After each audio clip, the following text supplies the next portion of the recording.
Welcome to the Positive Pants Podcast. Mindset, motivation, and inspiration to help you find your positive pants. Let go of negative thinking and stop living for the weekend. With your host, Fran Excel.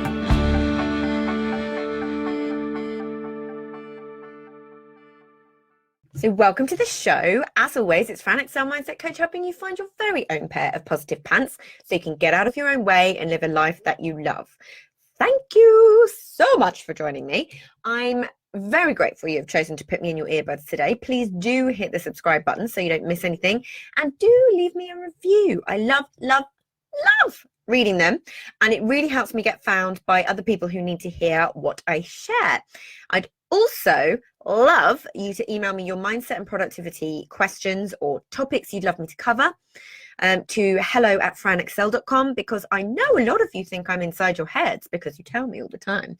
But if I don't know what you need, I can't give it to you. So let me know. Hello, and welcome to my very first interview guest. Bonus! Whoop, whoop. So what I wanted to do with this content is interview people who I know have been through similar things, where it feels like the world has come crashing down around them. The worst thing that could possibly happen has happened, and yet they now find themselves much bigger, better, stronger, happier for it. Because I really want to get that message out there, because I know there's a lot of people at the moment feeling like the worst thing ever has occurred to them in their business, and it's not the case, hopefully. So what I'm going to do is have a little chat with my wonderful friend Jessica Lorimer. If you don't follow her and if you don't know her yet, get on that, because she's amazeballs. And what I want to do is go through a little bit of Jess's story, where she's been and where she is now. And she sent this genius email the other day, which just kind of highlighted everything that I was trying to say in my head.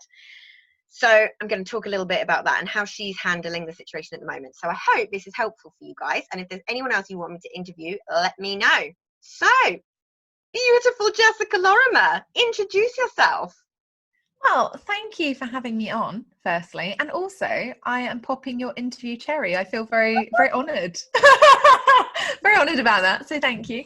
I am Jess. I am a sales coach. I teach entrepreneurs how to sell their services into corporates. It doesn't sound sexy, but at the moment, everyone's thinking it is quite sexy. So this is my time to shine, as it were. This is my day in the sun, which is nice. It makes a nice change when you pivot in your business. Usually it's a bit of a slog, and it has been for 10 months. So it's actually nice to see it coming into fruition. It's lovely.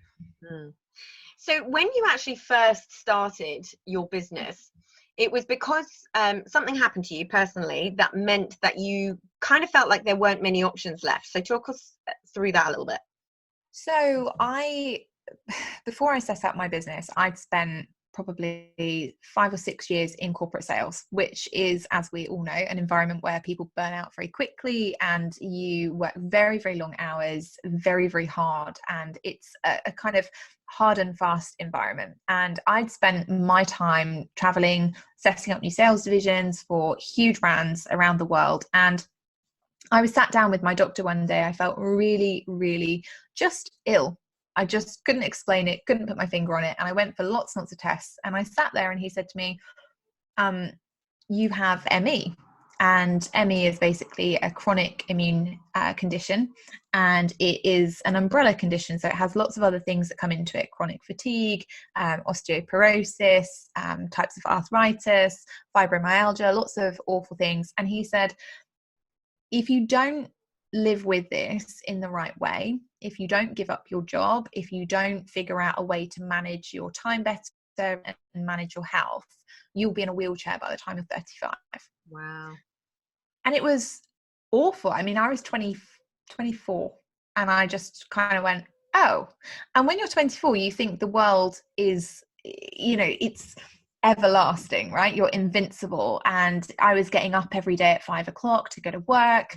I was putting in 14 hours at my desk. Then I was going for after work drinks every single night. We had something called the Monday, Tuesday, Wednesday, Thursday, Friday night club. Yep. Bit of a mouthful, but it worked. I was going out with clients. I was taking my BlackBerry home and I was scrolling through at weekends. I was working hard, playing hard, traveling a lot. And to be told that actually you had to give all of that up, this kind of lifestyle that actually I thought was really glamorous. I always say to people, if I hadn't had this, I would have stayed in corporate sales my whole life. I loved it. I loved the adrenaline. I loved the travel. I loved getting to know different people. I loved my job. It wasn't the case that I'd kind of come out of the corporate world because I didn't like it. I loved everything about it, but physically my body was like, nope, this is it for you. And so I went to my boss and I explained the situation, and he said, you know what, you're a top performer and that's great for us, but reality is we don't do flexi working here. So you've got 3 months gardening leave, figure it out. And so I had to set up my business, just having been diagnosed with something that I didn't really understand. And that, you know, when you are diagnosed with ME, they explain to you it's not a curable condition. There are things that they can do to make it better, but it's a lot of experimentation. And they don't really understand why it happens. And they don't really understand how there's no like generic way to manage the condition.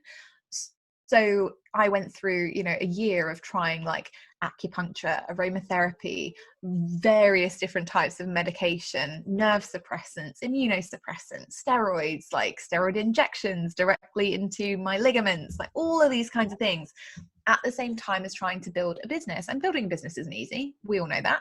Yeah. So yeah, it was interesting. And I always say to people, my first 3 months in business, I absolutely sucked. I was terrible. I completely forgot everything that I should have been focusing on. I got very, very sucked into the online space, the vanity metrics, that, oh my God, I've got to have a really pretty website and I've got to focus on like learning how to use Canva and all this kind of stuff that made no difference whatsoever. Well, I mean, Canva is ideal. I must admit, I've even got the app on my phone now because I just think it's really fun to play around with. But yeah, so the first 3 months were really, it was a slog. It was really, really, really hard work. And I was fortunate, you know, in that I'm somebody who is quite, I'm quite type A. So when things aren't going my way, I don't necessarily look around and go, oh, it's not fair, or, oh, well, it's all so much easier for somebody else. I tend to be quite self-critical. And in some ways that's actually worse, I think, because you're always like, oh my God, I could have done everything so much better. Yeah. So you have this ability to beat yourself up a bit. But I kind of pulled up my big girl pants and I had a chat with my mum, and she said to me, I was having a particularly down day and I was like, oh, you know, it's harder than I thought it would be. And she went, well, I don't understand you. She's like, you keep telling me there are all these people out there who are so successful. She said, you know, if they can all do it, what's so special about you that you can't? Like, what's wrong with you? And I was just like, oh my God.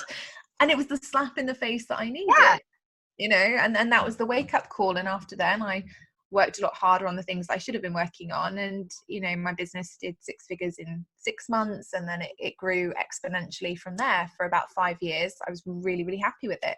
And then obviously last year happened. Yeah, exactly. So tell us a little bit about that, because obviously I've lived through all of this with you. Last year. So I think it's important to say, like, when people define successful businesses, and my business has been very successful in some of the things that matter. You know, in terms of revenue, it's been an incredibly successful business for the last 5 years, or 6 years now. We're in year 6. It's been incredibly successful in terms of like building a really engaged audience and a really loyal following and all of those kinds of things. And I worked really hard for it. I think that's the key thing. It wasn't lucky. And I always try and stay away from saying, oh, it was lucky or it was easy or anything, because it wasn't. It was really hard and it took a long time. But last year, I think it's sometimes we can get so caught up in looking at the successful businesses and thinking, oh, well, it must be so much easier for them because their life is just easy. They're earning loads of money. They've got a team that can help them and things.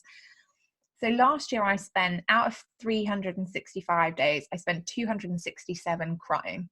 Like, not all day every day, because obviously that would be very very awkward, and I think, you know, you're not supposed to expel that much water from your body. But yeah. last year was a really challenging year on both a personal front and a professional front. I had got to a point in a long-term relationship. I was with a person that I thought I was going to be with forever, and unfortunately that didn't work out, and it was a very prolonged, I think everybody has been in that relationship where they haven't wanted it to end and the other person sort of has been half in, half out. And so it's very, very challenging to manage on an emotional level. And so I was going through all of that kind of behind the scenes with a partner who was half in, half out, and away and here. And that was really, really hard. And then on top of that, I realized that the business that I built, I wasn't in love with anymore. Yeah. And so in about, I think it was maybe March 2019, I kind of went, oh, okay, actually, this is the year that I have to burn a lot of things down. And then subsequently spent about 9 months burning everything down and feeling really crappy about it. So if you are somebody who sat there and you're thinking, oh, my life isn't working out in the way I expected, or my business isn't working out in the way that I expected, I've been there, and it isn't easy. And it's, like I say, 267 days out of 365 spent, in tears at some point throughout the day, either on the phone to my poor mother or to my friends, and just, kind of sat there and being like, oh my God, I have to get through this. Because I think, one of the things that you have to realize is there are going to be really, really tough times. Unfortunately, the only way is through. Like, you can't skip out on it. 100%. And if I could have just, realized in March, oh my goodness, I'm going to go through all this upheaval in my business, in my personal life, I'll just skip through to, next March and, that'll be fine. I would have absolutely done it. I would have pushed the button like quicker than Usain Bolt off the line. I'd have been like, yep, great. Skip me through to next April. Everything will be great. And that's not the way life works. Yeah. You have to go through that growth period and that bit. Deny yourself those lessons, because they're the things that make us. 100%. And you have to really, I think we use the phrase like digging deep quite a lot online, and people don't always understand what that means. And they talk about digging deep and they're like, oh yeah, it means like being really vulnerable in your content, or oh, it means like working a little bit harder than normal to find time to generate revenue or build an audience, or whatever that looks like. And for me, last year was about digging deep mentally, and about really looking at, okay, with the energy that I have, how can I best show up to serve my clients, to stay resilient enough to make sure that they are getting the right care and attention, and the best possible support that I can give them with everything else going on. How can I manage my mental energy and capacity to do that? How can I physically make sure that I'm taking care of myself so that, I don't have a health episode? And then the business side of it, how can I justify burning down something that is incredibly successful to build something that might not work? And all of it was terrifying. There's nothing scarier than that. I really, when it came to digging deep, it wasn't about like, oh, maybe I'll put in an extra effort at the weekends. It was every single day, right? How can I show up for myself in the best way, on a personal front, on a professional front? How can I make this happen? And there were days that I did it better than others. And that's the thing. I think everybody, especially at the moment, everybody's trying to be perfect every day, but the reality is that perfect doesn't exist, because what is perfect to you is completely different to someone else, is completely different to someone else. But it's having that self-awareness to be able to take a little bit of a step back and go, hang on a minute, what do I need right now? What do I actually need? And that big scary thing about burning your business to the ground, when you've got something that's so successful, but that honesty that you were able to have with yourself about what you wanted for your life is so important. Because I see so many business owners, that a huge amount of people that come to me are very much kind of like, oh, I don't know why I'm holding myself back. And the reality is they're holding themselves back because they have had shiny object syndrome. They've bought all the things. They've followed like 20 different people and got this amalgamated thing that is actually nothing to do with them, their values, their beliefs, how they want to run their lives. All of these things work. They all have their merits. But for example, if you're learning from somebody who does everything in Facebook groups and you fundamentally hate Facebook, the reality is there is no deep, dark secret in your mindset that you need to dig down and find. The reality is you're just building something that you don't want. But to be able to have that honesty, to take that step back and go, right, I'm going to get honest about this now, and I'm going to pivot. I'm going to be brave. I'm going to go back into that being very consciously incompetent and doing everything that's new and everything that feels awkward and everything that feels rubbish. But I'm going to build something that is right for me. And I think we've got a massive opportunity for that right now. And I think, you know, it was one of the things I was saying to you just before we hopped on, and the thing with your email that I want to go through was it's this thing of everybody's got an opinion. And I talked about it in a podcast episode previously. Everybody's got an opinion, but everybody's going through their own stuff. And I found myself, there was one morning, and thankfully it was short-lived because I use my tools, but I woke up feeling bad for not feeling bad, which is actually ridiculous, right?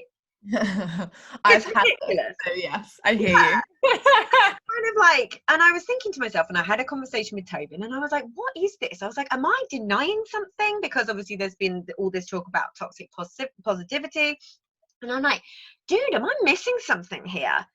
And I was really, really digging around in the noggin to try and, I'm like, what am I not seeing here? Or what am I ignoring? And it kind of occurred to me that I've been there, done it, and got the t-shirt, which is why I then wanted to start these interviews, because we lost everything 6 years ago. I mean, the humiliation, the ego on the floor, the stuff that we went through, going from feeling like we had it all to literally in a matter of weeks having like lost our home, lost our business, had to move in with my mother-in-law. Oh my goodness. I've been there, done it, and got the t-shirt. So I'm not scared. I'm not scared. And I use the tools. But that's it. A lot of people right now, like, I know that it's maybe an unpopular opinion, but yeah, people talk to me all the time and they say, oh, but we've never been here before. This is unprecedented. And I'm like, well, do you know what? Unfortunately, it isn't. Like, we may not have been here before exactly ourselves, but in 1918 there was a great flu pandemic and it ripped through the world and it killed an awful lot of people. And so you might not have been alive through that, but it did happen. The world has been here before. You know, if we look at the major events of the last 10 years, you know, we look at the economic downturns, the financial recession of 2008, then we had 9/11, and that caused a huge change and massive ripple effect across different industries and finances. We had the double dip recession that year. You know, there are lots of things that have happened. Maybe this exact situation has not, but there are lots of things that have. And so people have this big fear of the unknown. Of course. And actually, you know, yes, it is scary. Of course it is. But the reality is you have to be prepared to deal with this for a prolonged period. This isn't going to go away overnight.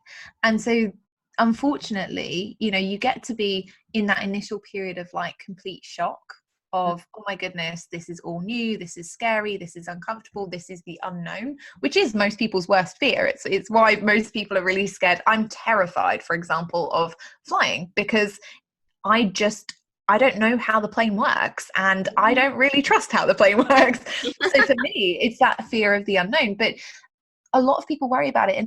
And so unfortunately, when you've been through other things like you and Tobin have been through, or like I've been through, or people who've had other, you know, massive life upheavals or business changes and things like that, this situation, we already have some kind of recollection of what it's like to face the unknown every day. And so actually it doesn't feel as scary. And I think sometimes that's really hard to explain to people, because I'm not somebody who is like eternally optimistic. I would say I'm quite a cynical person. But throughout all of this, I've been really calm. And it's not because I'm not worried about the health aspects. Of course, I have family and things like that I worry about. And obviously I'm immune compromised, so occasionally I worry about that. But the other aspects of it, the business piece and, you know, the economy and things like that, I've seen this before. I know this is where actually my skills are best spent during this time. So the reality is that now is a really good time to reassess what you're doing. Is it what you love? And if it's not, you get to have your moment of burning it down now and changing it into something that you want. You know, this is a huge opportunity. Making that exciting rather than scary. Yeah. It's like when you go through the big stuff in life, it does wire you differently. 100%. You know, that's a big part of it, and it's something that we know, and it's something that I'm always trying to teach people through the podcast and through Instagram and anywhere else that I am, any events I'm speaking at. I'm trying to get across to people that the way you're thinking now is not how you're going to think in a week, in a month, in a year. So don't let it consume you. It's emotional intelligence at the end of the day. And it's using, and one of the things, the reason I'm posting replays at the moment on the podcast is the message is, this stuff is for every single day. This stuff works. And it's another massive reason why I feel so calm in the chaos. I've lost a lot of money. We've all lost a lot of money. It's an inevitable part of this process at the moment, but I completely trust and have faith that that's going to come back to me. 100%. You know, it's using the tools and the resources that we've already got. If ever there was a time to remind people that they've already got the answers, instead of freebie hunting and thinking, oh, I need this and I need that and I can't do anything until I have this. These simple, basic tools are what keeps you calm in chaos. The meditating, the reframing, the like all of these different things. It's so easy that we forget. And that's the thing, like it's so interesting for me, like when you talk about people downloading loads of free stuff, it's interesting how people hang on to things when they feel like they're losing control. Yeah, absolutely. And I think, you know, I did this last year. I hung on to a relationship that clearly was not going to work out. Me and Fran had many a glass of wine over this. Yeah. In fact, I think there was a Monday night that we actually got out on a Monday and drank quite a considerable amount of alcohol and discussed it at length. And, you know, one of the things that you said to me actually was really interesting, and it stuck with me for the rest of the however long it took my ex to make the final call on it and act like a complete pillock in the meantime. But hey ho, like, we're not bitter on that yet. You said to me, it can be the right person but the wrong time. Yeah. And I remember thinking about that and thinking, well, no, because if it's the right person, like you make the time. And I really, really hung on to something that was just not the right thing for me.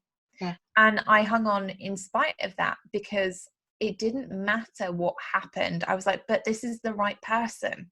And maybe the time will just play itself out. And I thought that I could save that situation. And the reality was, there was nothing I could have done. There was nothing I could have done differently. There was nothing that I could have said or, you know, saved. However, at the end of it all, even though it was pretty horrific, I didn't regret what I'd done at all. Yeah. Because one of the things that I'd said to you was, I'm prepared to give this 100%. Yeah. And if it doesn't work out, then I know that I did everything I could. And this is how I see the current crisis, like people hanging on to freebies, and they're like, oh my God, I must download more, because they're so afraid to lose that control. When the reality is, if you show up and you do the work and you use the, you know, the mindset techniques that you're learning from Fran and things on the podcast, and you show up for your business 100% during this time, however that looks for you, you know, and you show up for yourself 100% during this time, whatever that looks like for you, then the reality is that when we get to the end of this, because there will be an end, when we get to the end of it, you will have no regrets. Yeah. Because whether it works or doesn't, or what you learn from it in the meantime becomes, well, actually, I'm really proud of myself because I did everything I said I was going to do. And I get to feel good about that. I get to own my personal responsibility. I showed up in the best way for me, in the best way for my business, in the best way for, you know, me and my kids to homeschool them or not homeschool them or whatever you're doing, right? You get to look back at that and say, this is what I chose and I did it and I felt better as a result. Yeah. And that's good for you. Yeah. It's owning it. But the whole, the kind of message behind that is, you know, the age old, like, if you love them, let them go sort of thing. Yeah. And it's a little bit of, if you can let something go that you're attached to, that you know, you're trying to maintain that control, you're trying to attach anything that you can to make sure that you maintain any element of control over that situation. If you can let that go and trust that if that's the right thing for you, it's going to come back. Exactly. Then that's going to be so much more powerful in the long run. FYI, thank God it hasn't. but seriously, on a business perspective, Talk to me in a few years. From a business perspective, you know, I did exactly the same thing, but took a different route. I went, okay, do you know what? This is not working for me. It's very clear that this isn't working for me. Mm-hmm. And I burnt it all down, and I felt so much better, so much quicker. Yeah. And that's the thing. At the moment, everyone is leaning into, oh my God, I must regain control. So I'm going to download everything. I'm going to consume more information. Yeah, I'm going to be on the newsfeed. I'm going to discount my stuff. I'm going to give loads away for free. I'm going to try and shop as a leader, however that's supposed to be. And they're feeling worse as a result, because you're not leaning into the fact that right now you don't have a lot of control, and that's okay. Yeah. You know, if you decide right now, okay, well, actually, I'm going to lean into this and think, well, what can I assess? What do I really like at the moment? What can I do more of? What would I enjoy? What would I not enjoy? You know, use this as the opportunity to build something you actually want. Then you're going to fight it for months and months and months, and it's not going to feel good, and it's not going to feel authentic, and it's probably not going to produce the return you want anyway. Mm-hmm. So the best thing you can do is to just relinquish that control for a little bit and go, look, I'm just going to see how this pans out. Yeah. Because the reality is if you are building something that is a little bit against your values or not really what you want, you are 100%, this is a guarantee, you are going to sabotage yourself from success. You are. 100%. I mean, I made the decision in my head in March last year that the business that I'd built was not the business I wanted to continue building. Mm-hmm. It wasn't until June. So clearly I'm a slow decision maker. I want to just throw this out here. Like everyone who's like, oh, you've got to move fast and do this and do that. Look, there are some things that I can on. And there are some things I don't. But, you know, I made the decision in March, and it was big. You know, it involved me shutting down my membership site, which I'd run for 2.5 years, and I was really attached to. And I really cared about the people in it. I was really worried that they'd go off and buy from people who weren't qualified or wouldn't give them the right support. And, you know, I worried about that. I worried about shutting down all of the other sources of my income that had been contributing, you know, a huge amount to the profit line of my business. And then I decided that I would set up the first corporate event. And that was terrifying because I hadn't done an event in like 2 years. So I didn't really know how that was going to pan out either.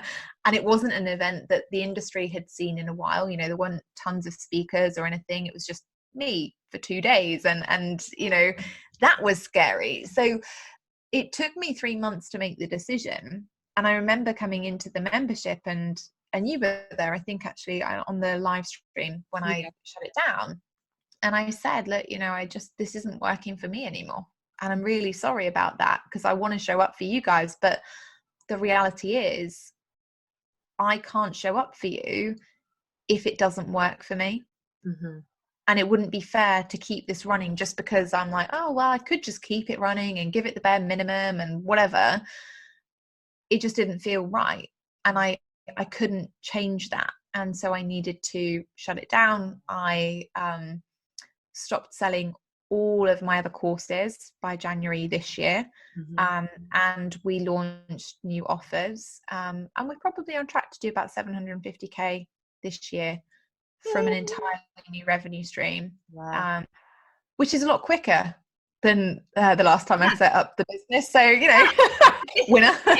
It's kind of like it's when you're hanging on to something that doesn't feel right, it's also not allowing the space for the right stuff to come in, because you're not going to look for those opportunities, because it will actively get in the way of where you want to be. It's like with me at the moment, I'm looking at a lot of increasing product revenue stream to my business, and obviously I'm making the Positive Pants Planner, which is going to be very excited about it.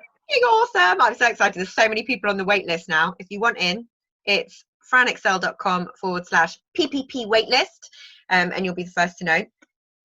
And it's scary to do that because it's a lot of cost up front. And obviously then COVID-19 hit, and I was like, oh, fudge.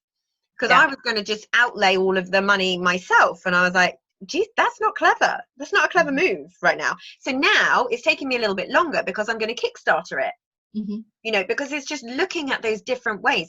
Things don't just stop because there's a block in the road or an obstacle. And you've got to look at things about what's actually clever to do right now and what's not. What is a wise decision to make for your business and what is not. And right now, outlaying that level of revenue to just get it built is not clever.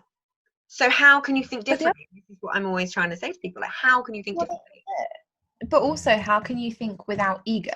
Because I think one of the biggest things, you know, one of the biggest reasons that I see people not changing their business or not burning things down or not doing things the way they want to is because they're so scared that their ego is going to take a hit. What if people don't think I'm the leader anymore? What if people don't think I'm the expert anymore? What if people think that, you know, my business is failing?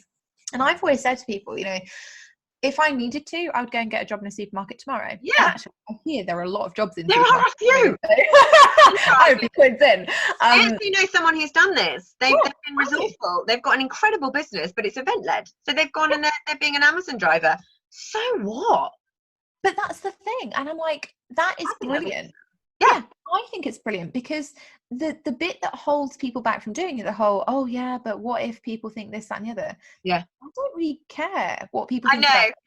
The reality is, you know, if I was supplementing my business, if I was still generating income that I could then use to scale my business or invest in my business or, you know, do something completely different or fund it for a while or whatever that needed to happen, then as far as I'm concerned, it is successful. Because it's still going. And that's the thing, you know, the bit that really frustrates me is that at the moment people are being shamed because it's like, oh yeah, well, if you're not sat at home and you're not spending 24/7 like figuring out how to run a business in this time and you're stressed about money and blah blah blah blah, you shouldn't be going and getting a job, you should be doing this, die hard entrepreneur, blah blah blah. Hustle. Yeah, I just think it's crap. Like, there's no point. If you have a big financial worry at this time, take what is available to you. You know, the UK government are doing some great things around, you know, loans and grants and credit and all this kind of stuff, mortgage deferments, VAT deferments, tax, you know, late tax payments, all this kind of thing. Yeah. Take advantage of it. Yeah. Like, they're not going to offer it again. There is never going to be a time in your life again where you're going to see a national entity go, okay, well, here you go, we'll help you, we'll support you. Do whatever you want. What's going to make it easier? Because I know that if somebody had said to me last year, you know, Jess, you're going to burn down a really successful business, you may or may not have income by the end of the year. Would you like to defer your mortgage payments, defer your VAT payments, defer your tax payments? I'd have been like, sign me up. That would have made me feel a lot better about making the decision. Because the reality is, so many of us put off making the decision because we justify it. We go, oh yeah, but you know, I'll just wait for that next payment to come through and then I'll do it. Oh, I'll just wait for this next round of course to finish and then I'll do it.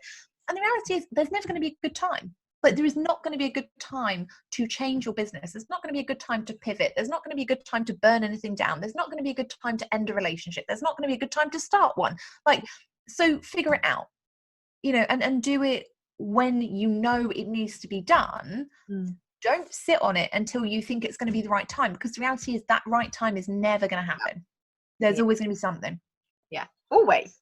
Yeah, and that's the thing. And it's just having that ability to look at it for what it is, without attachment, without ego, and say, okay, if I was advising someone else on what to do right now, what would I be saying? Exactly. You know, because we so often we get so caught up in our own emotions and our own thoughts and our own feelings towards things that actually we miss the obvious solutions. You know, and that's a learned skill, you know. But that's why it's useful to have a coach or somebody to guide you through it. That's why if you're struggling with mindset and you haven't like invested with Fran yet, you have to look at, well, what's actually stopping me? What advice would I be giving to a friend if they were coming to me and saying, oh, well, I'm really struggling with this, you would Mm. go, well, go and get some help with it. So if Yeah. you're not allowing yourself to do the same thing, you have to really look at why that is, you know, and is it, oh, well, it's now just not a good time because insert reason here. Yeah.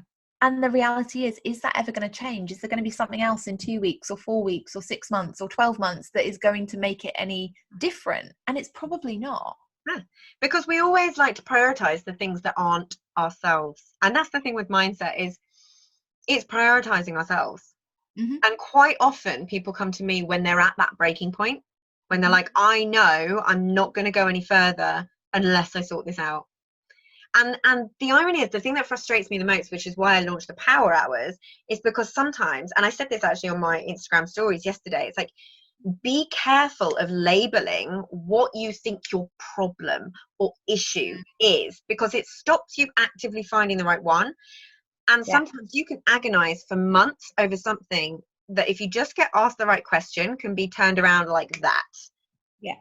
And it hurts me sometimes, because I'm like, oh, I wish you'd come to me a few months ago, or something like that. But that's the thing that people always say this to me. They go, oh, I wish I'd found you a year ago.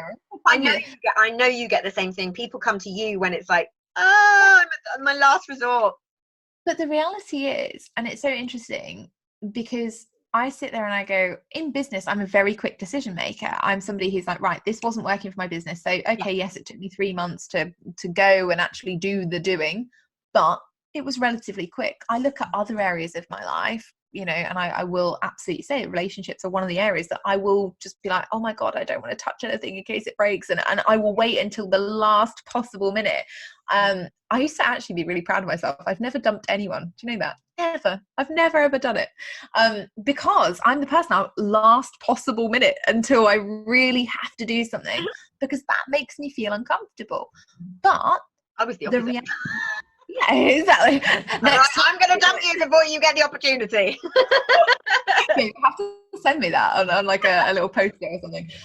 But it's true, and I think, you know, if I could apply that to everything in my life, which I now will, having learned those lessons, you go, right, okay, so next time, what did I take away from this? Right, I'm not going to wait so long. I'm not going to wait until I'm the one who's upset all the time. I'm not going to wait until X, Y, and Z.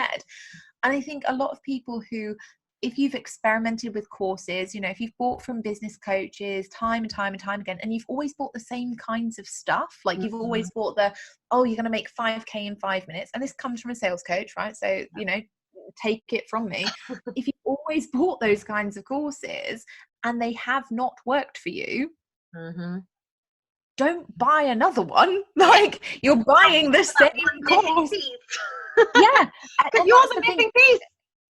So that's it. Look at why it's not working for you, and then do something about that. Like, equally, if you've bought every single marketing course on the planet, don't buy another one. Look at what, you know, did you actually implement it? Did you do the work? If you didn't, go and do the work. Don't buy another thing. And this is what I think people need to understand. You don't always get to self-diagnose your problem, because you are not the person who is best able to be objective about it. So the best thing you can do is go and talk to people and go, okay, these are the symptoms, just like you would a doctor. Tell me. Tell me what it is that the issue actually is, and then take the advice and do something with it. Like, you know, nothing changes if you don't. Yeah, it's my favorite thing in the world is when someone comes to me.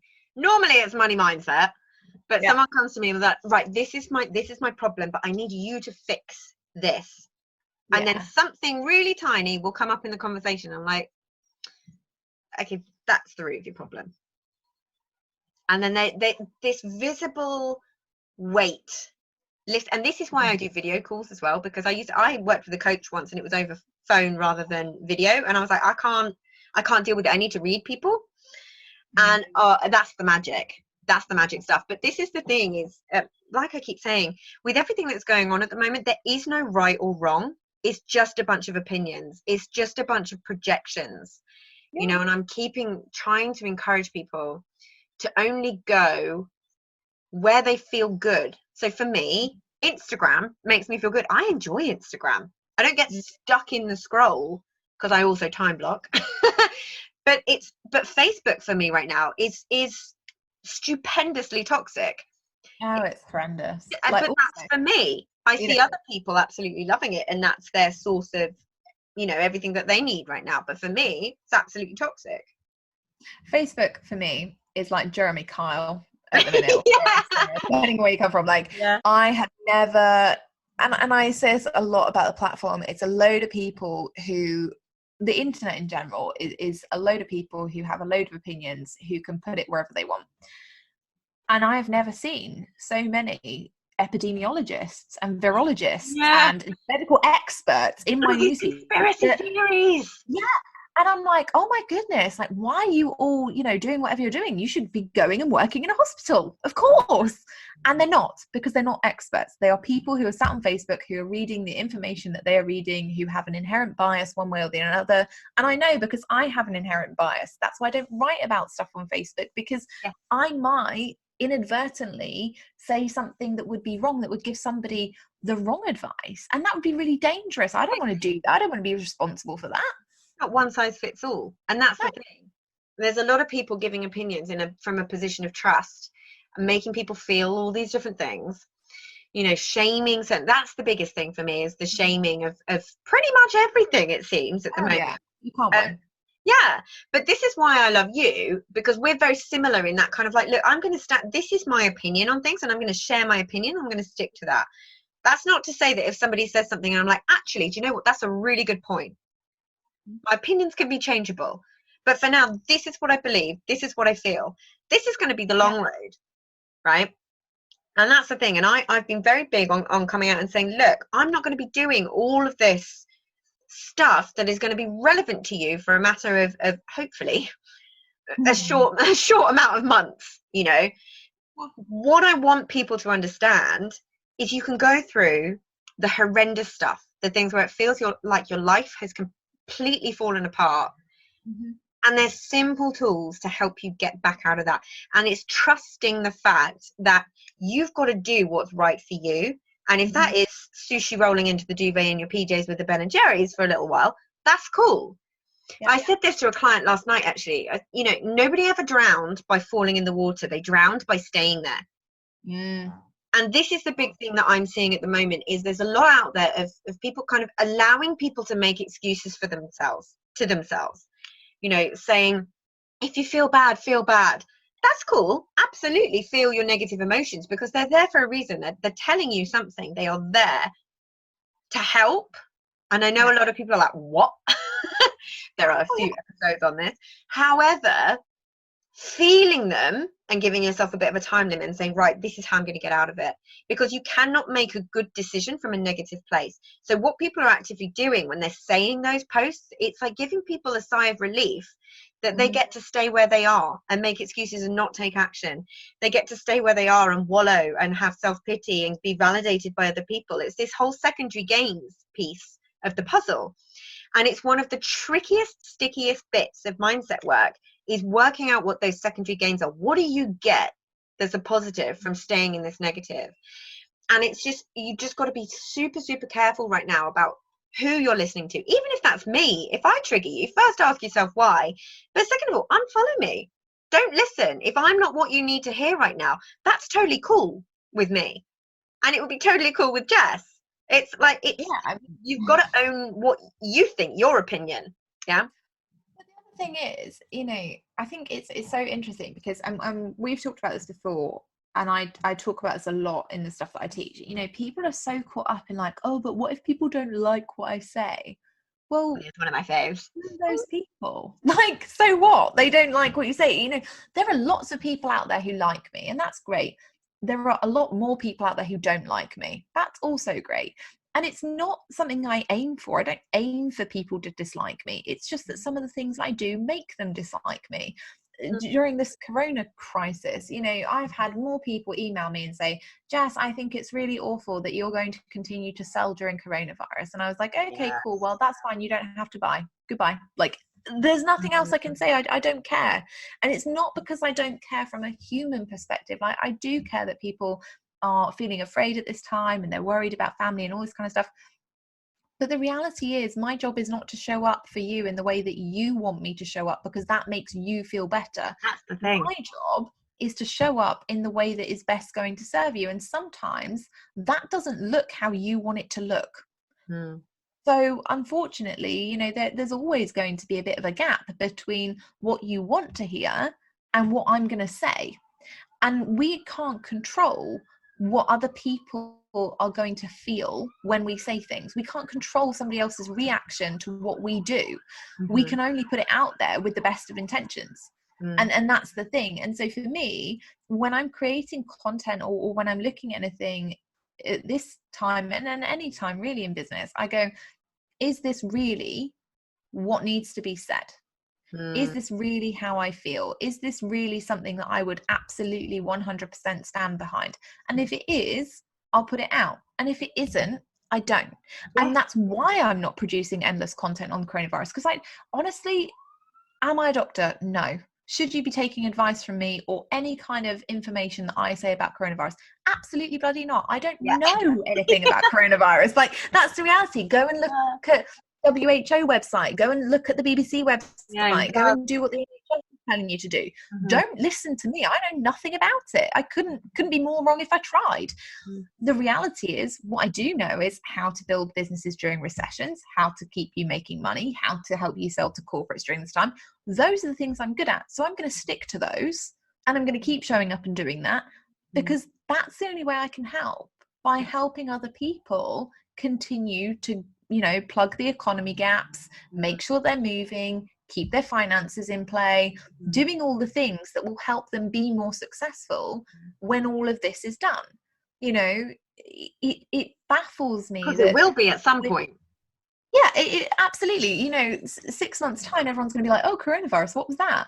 Because we have very short memories as human beings. You know, February, everyone was like, oh, be kind. And now it's like, oh my God, please fight each other in the supermarket for a toilet roll. Judge everybody. It's a matter of weeks. It's like that scene from Game of Thrones, you know, where she's walking through and they're like ringing their bells and they're like, shame. You know, it is this kind of thing, and I get it, but I also see the ridiculousness of it. You know, everyone's like, go and be a leader. Not everybody wants to be a leader. Yeah, and everybody has a different opinion on what a leader is and what it looks like. Exactly. And you know, over the last few weeks, I've been penalised. People are like, oh, well, you're not a leader because you're not showing up with endless free content. Oh, you're not a leader because you're not discounting your stuff. Oh, you're not a leader because you're not showing up on a zillion webinars or a million video series. And I think, well, do you know what? There's a lot of pressure in this whole leadership thing. You know, everyone wants you to do something. And ultimately, my job, unfortunately, sometimes I think, well, I've become a leader, but I don't really know how that happened. I became a leader exactly the same as the way I did in my corporate job, by being really good at something. That means that I have a lot of work and a lot of responsibility to actually show up in the right way for people. And sometimes I get it right and sometimes I get it wrong. And you have to acknowledge it both ways. But what I won't tolerate is being shamed for showing up and doing my best when, because that's all I can ever do. And that's all anyone can ever do. So if you're thinking, oh my God, like if I want to be a leader, I should be going out and doing X, Y, Z. Well, there isn't any one size fits all. And I don't think anyone else gets to dictate what you should be doing. And I certainly don't think that you should put stock in people who you can't win for doing anything. You know, that's the reality at the moment. So just do what you want to do. And following suit doesn't mean you're following what's right. You're just following what's loudest. Oh my God, like the sheeple. Can we just... I love that sheeple. Right? But it's the thing. Oh, I want to be part of the popular clique, or I want to be part of the... I'm not at high school anymore. I left a long time ago, and I'm done with trying to be one of the popular girls. Didn't work out for me when I was 15. It's not going to work out for me now. Like, it's you've got to at some point accept that you're always going to do. There's a great quote, and I'm going to absolutely paraphrase it terribly, so someone will have to, Google it and that. But there's a great quote from somebody who says, "You will always be the villain in somebody else's story, and you have to accept that you will always be the villain in someone else's story." And I love that. And I think that's so powerful, because I could turn around and I could go, Fran, it's not my fault. You know, I never wanted to be a leader. I shouldn't have to take any responsibility for it. You know, I should just be allowed to say whatever I want to say, and people should go and do their own research and whatever. But the reality is, in creating the business that I wanted to create, really wanted to create, in standing out in the market and going, I'm going to do something that's really new that isn't being done all that often, in burning down something that was pre-existing and really successful, and then teaching people different ways, I was always setting myself up to be a leader. But that always also meant I was always setting myself up to be the villain in someone else's story. Yeah. I was always setting myself up to be blamed by somebody who didn't do the work and didn't get the results. I was always setting myself up to be blamed by the person who didn't share my opinion on something and didn't like my content. I was always setting myself up to be blamed by, you know, peers in my industry who didn't like what I was teaching or didn't like that I was taking market share or whatever. Fine. That is my responsibility. And I get to be okay with that, because when I chose this path, I looked at those secondary gains. What will I get from it? What will be positive? And what might not be great? Yeah. Is it worth it? Yeah. And that's the thing. I can hear Max snoring. I know, but this is the whole social distancing thing is for him. He's like, great, stay away from me. This whole thing about right and wrong, people trying to label things as right and wrong. And it's like, everybody's looking to what's right and wrong for other people and not looking at what's right and wrong for them. And that's why, it's been a funny one for me, this whole situation, because people are like, oh my goodness, you must be so busy. Everyone must be looking to you. I'm like, yeah, but they want it for free right now. Yeah. And this is the thing is, I've got a ton of free resources. We both do. It's like that. It's all there. And this is why I'm doing the replays, the reminders, like, please use these tools. Use this way of thinking, because this is what it's here for, but it's nobody's kind of taking that step back and saying, okay, hang on, what do I think and what do I believe? And when people are judgy or rude or blame anyone else, the reality is it's never really about that person. It's about the person doing the blaming and the judging, because all they're doing is projecting, or jealous of something, or you're triggering something in them because you're doing something that they know they're not, that they could. There's all these different reasons that we do it. But the thing that I've found that the most interesting in this is how wild the trolls have gone. And they're not necessarily even trolls. It's like normal people on the other side of computer screens just hurling judgment at other people when everybody's just trying to do the best that they can with where they're at and what they've got right now. So this is where it leads me nicely onto your email, and I absolutely loved it, because it's everybody has their own priorities. So tell us a little bit about that email, because I think all of this that we've been talking about is what led to it, but tell us a little bit about what it said. It was born out of, I think, not frustration, but I'd been sitting on it for a few days. I'd been getting a lot of messages from people who were like, oh, why are you not showing up and writing all these free posts on coronavirus for free? And why are you not on every video series? And why are you not putting out loads of content? Why are you not holding a summit like other people are? And why are you not doing X and Y? And honestly, it was because I didn't want to. I was so tired, even at that point, of hearing about coronavirus and how awful it is. And I get that. I know that. But I was so tired of being told about it and people using it to sell their stuff or not sell their stuff, or judge others for selling their stuff, or shame others for not selling their stuff. And it really, really got to a point for me where I wanted to explain to my audience exactly why I had been feeling like I was being judged and shamed, and like I wasn't the right leader for them, because I was getting these messages all the time from people asking why aren't you doing these things? And so I felt like I owed them an explanation of why I wasn't. And I also wanted to make sure that people understood what the reality of leadership looks like. And so in that email I explained, like, I really haven't felt like a leader recently. I've been made to feel like I'm doing things wrong, but the reality is I'm not showing up and doing all of these things because I don't want to do those things, because I don't think it's going to benefit my audience at all. And I went on to explain what I was doing that perhaps people weren't seeing behind the scenes. And that was, I'm spending time in my local community delivering care parcels to the elderly, because I want them to not have to go and queue in a supermarket.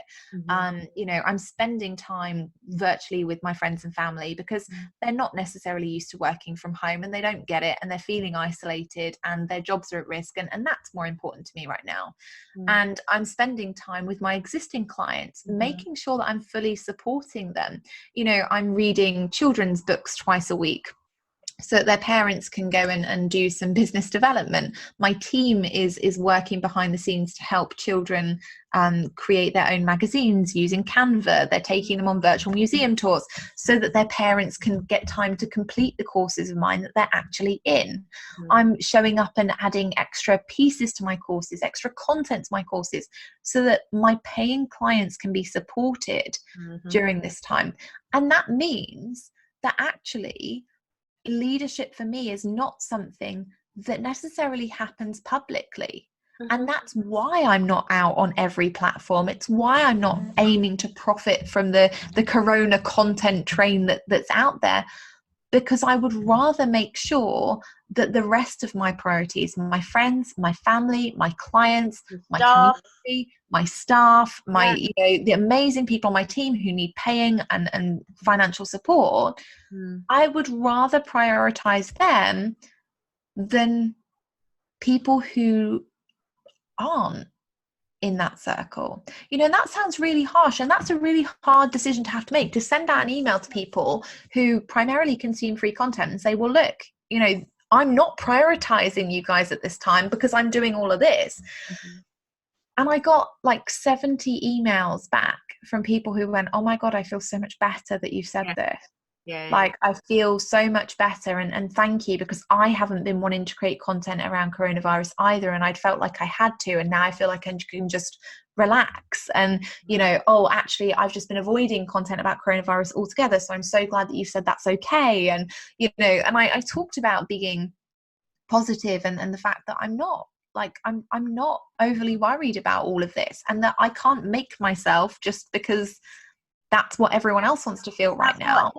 It's like this validation, and this was my whole thing about, like, why am I feeling bad for not feeling bad? Like, that is the most bonkers thing in the world.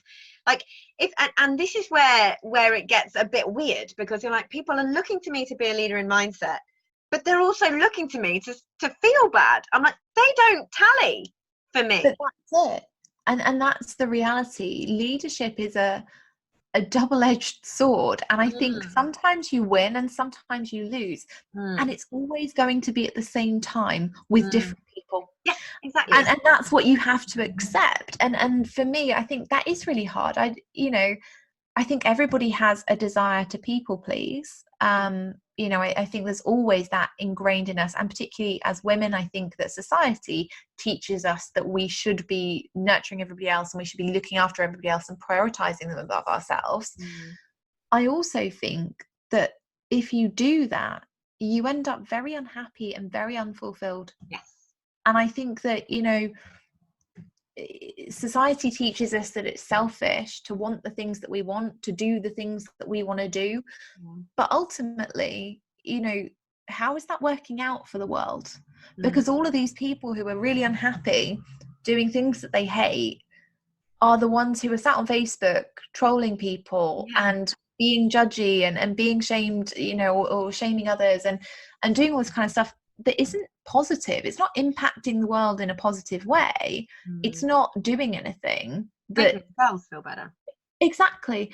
And that's the reality. Whereas if they'd have just done the thing they wanted to do in the first place for themselves and felt better, maybe they wouldn't have had to get to that place of tearing somebody else down to bring themselves up.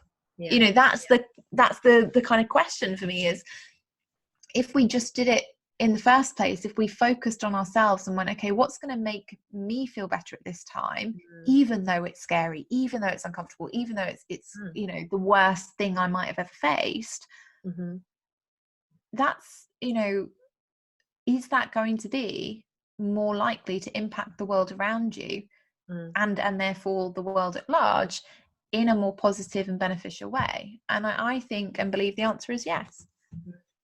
And it's that thing, it's with all this pressure on people to kind of show up. What does that even mean? You know, and it's like it's this whole thing of all this coronavirus content, the additional things, the group stuff. It has its place, and you know, you do whatever you need right now, and it's not making it right or wrong.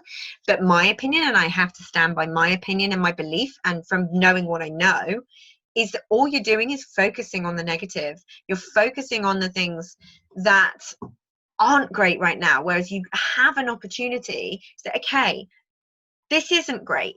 There's no denying that. However, these are the things that are within my control. These are the things that I can do. So this is how I'm going to choose to look at it. Whereas we all know that what you focus on grows. We know that.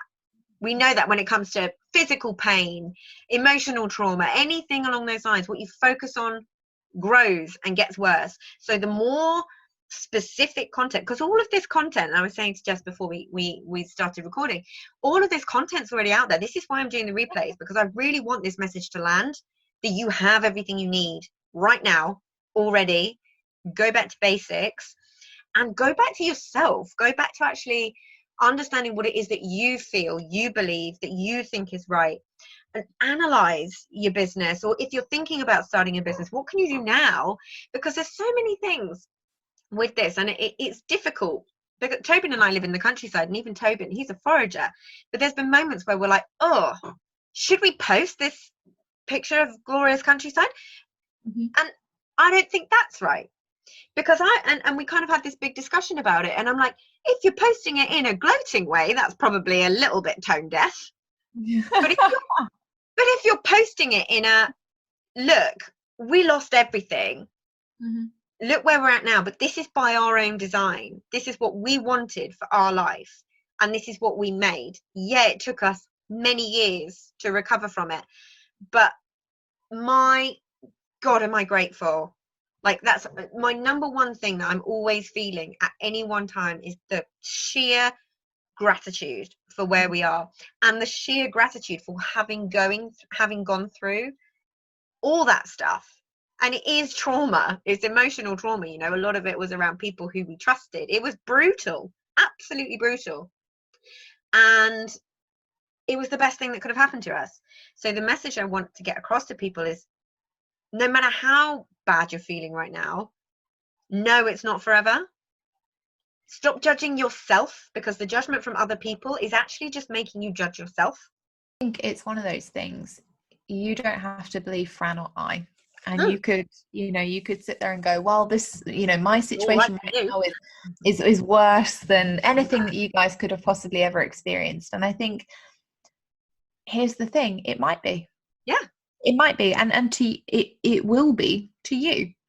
And so I think you have to own the fact that, yes, there are people out there who have been through worse. There are people out there who've been through less. Your feelings are valid, whatever they are. And the reality is that you can choose to feel it for however long you want. You can choose to make it as easy or as difficult as you want to make it. But you only have two options. You can step out entirely and go, do you know what, I'm just not going to deal with the situation, however that looks. It might be that, you're stuck in a marriage for 50 years that you really hate, because you're just like, do you know what, I'm just going to ignore it. I'm going to pretend that it's not happening. Right? Yeah. You might never do the thing. Or you go through it and you go, I accept that in going through this, it's going to feel horrendous at points. There are going to be days where I do not want to get up, and I just want to just stay in bed and watch Netflix and pretend that the world does not exist. And I accept that I'm going to be in immense pain, and that I am potentially going to regret some of the decisions that I'm making today. But I will get through it, and I will look back on the other side, and I will go, and it might take you a year or 2 years or 3 years or however long, but you will get through to that other side, and you will go, okay, yeah, this is what I wanted to feel when I made the decision to go through all of the crap to get here. This is why I did it. And you will get to that point. You might have to wait a while, but it doesn't come if you don't go through. If you keep avoiding it forever, if you step completely out, that feeling never comes. So you get to make your choice. It's not down to Fran or I or whoever to make that for you. It's only down to you. But that's the reality. Step out or go through. Mm-hmm. And that's the thing, is it really, what a lovely note to end on. It really is. And this is the thing I'm always telling people. And people love to argue against this point, but it is a choice. You do get a choice. You don't get to choose what happens to you, but you get to choose how you react to it and how it makes you behave. You do get that choice. And that's the thing, you know, people who argue about it and they're like, oh, it's not a choice, you don't understand. No, I do understand. It's inconvenient. Yes. And that's the thing. And there are higher levels of inconvenience and lower levels of inconvenience. But the reality is, there is absolutely no situation that is ever not changeable through your choice. Mm-hmm. And the reality is if it's not changing, you have not made a choice. Yeah.